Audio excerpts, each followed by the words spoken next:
Good morning, Coyotes, and welcome to the August 10th edition of Monday Morning News. I just want to remind everybody that if you come to the building or go to any school grounds across the city, you need to wear your masks. This one that I have is being sold by our soccer team. So if you're interested in buying one and that looks like this, we have a couple of others. Get with our soccer boosters. So that you can have some Coyote swag on your mask. Real quick today, I wanted to explain, again, we still get a lot of calls and emails on the difference between the two models that we're offering. Our remote learning are the classes that will transition into the hybrid and will transition into full return to school, of course, according to the governor guidelines. The remote learning will be taught by our teachers. You will have to follow your schedule. They'll be broken up into that three-part, but it'll be our teachers doing all the delivery. That's where you will receive the one-on-one every single day is through the remote learning. Of course, we know that one-on-one learning is the best model for your students. We're trying to prevent that COVID slide, that learning slide backwards. So that's why we are, our district, at the direction of Mr. Gottlieb, is really trying to get us a good remote model to provide for our students. On the other side of that, we have the virtual model. The virtual model is the Apex model that you will be on a computer program. And there's embedded videos in there, and it teaches. So pretty much the students, it's more of learning by themselves, following a computer model. Now, however, we are going to have set time for tutoring by content. So anybody that chooses that virtual model, you will have that connection, and we will have some monitoring. And if it sounds like I'm kind of promoting the remote, as the principal at Roswell High, I can tell you, there's nothing that's going to be better than our teachers teaching our curriculum on one-on-one instruction. It will be remote using Zoom and things like that, but that is designed by scratch for our students. The Apex, the virtual model, that works well for some students. But again, just a reminder, the virtual model does have some limitations in the advanced placement and those what we call the 5.0 classes. There are limitations to that.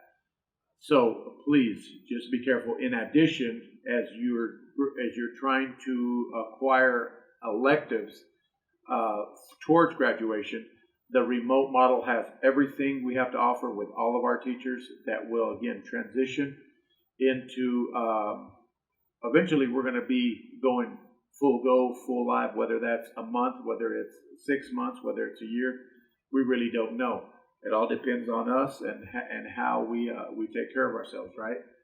But again, that's the big difference between the remote model, that is our teachers, and the virtual model, that's the Apex curriculum, that is just that's a computer program with support from our teachers.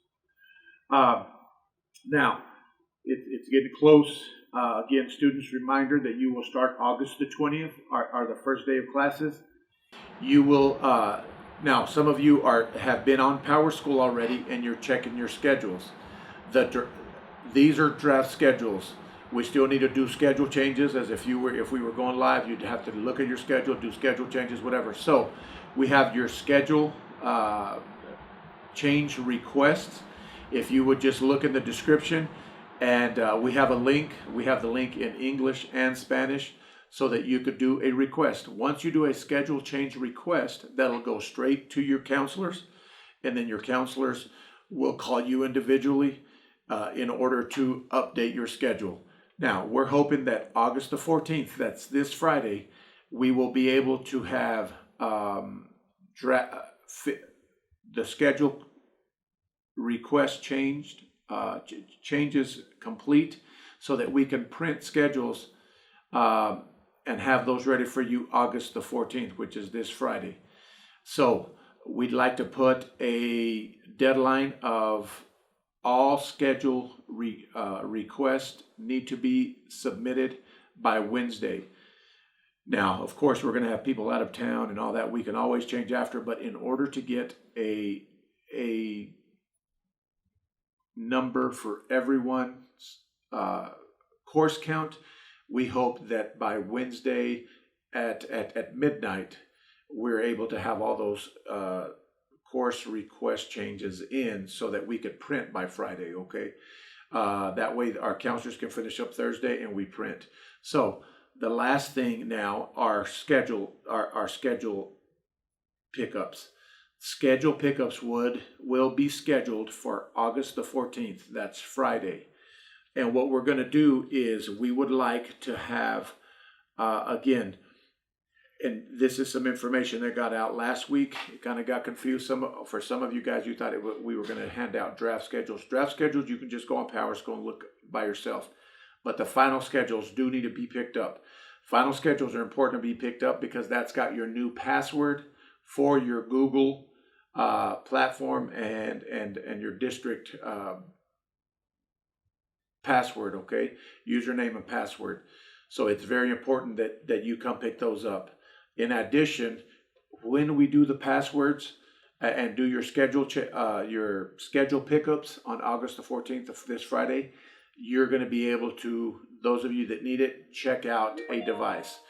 That device will be able to be checked out.